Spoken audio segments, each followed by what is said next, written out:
Hey everybody, Trader Razor here again from Conquer Wall Street. I've got some fresh news that could possibly flip the script on stocks and crypto. So let's dive right into it. Okay, so first of all, if you recall, I did my July 4th market analysis and I was extremely bullish based off of everything I saw in the charts. Well, now the game may have changed a little bit.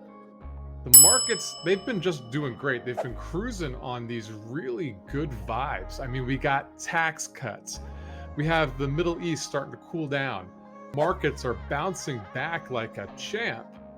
But if we hold up just a minute, there's this old familiar problem that's starting to pop back up again, and that is tariffs. All right, so here's the deal. President Trump just pushed the July 9th tariff deadline to August 1st.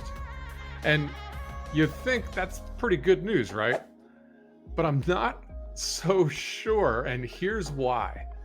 Because he's also hitting Japan and South Korea, our international friends, I guess you could say, with a 25% tariff. Now, this could potentially be a big deal. Now, before I dive into the details, you've got to know, I'm not one who freaks out over every little piece of bad news, but we have to remember that 20% crash that we took in February, that was 100% all about the trade war and jitters associated with the trade war.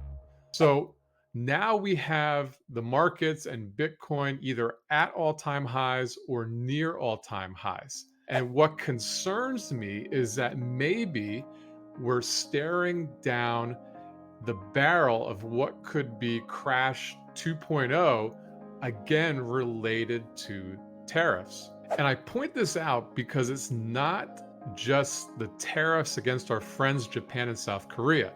So Trump is also threatening an extra 10% tariff on what he calls anti-American BRICS nations. So we're talking about China, we're talking about Russia, we're talking about India. These are major global economic players. And here's the problem that pops up in my mind is that they're not just taking this lying down. And here's an example of exactly what I'm talking about. Brazil's president just dropped this quote. He said, "We don't want an emperor. We're sovereign nations, not Trump's playground." So what's the play here?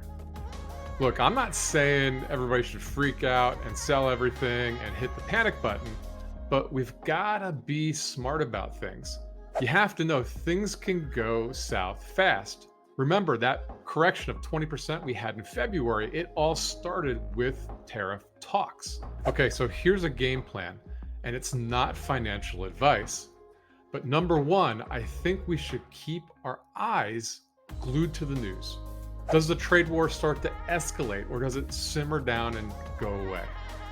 And number two, I think I need to watch the technicals like a hawk. Does the technical picture start to change from bullish to bearish?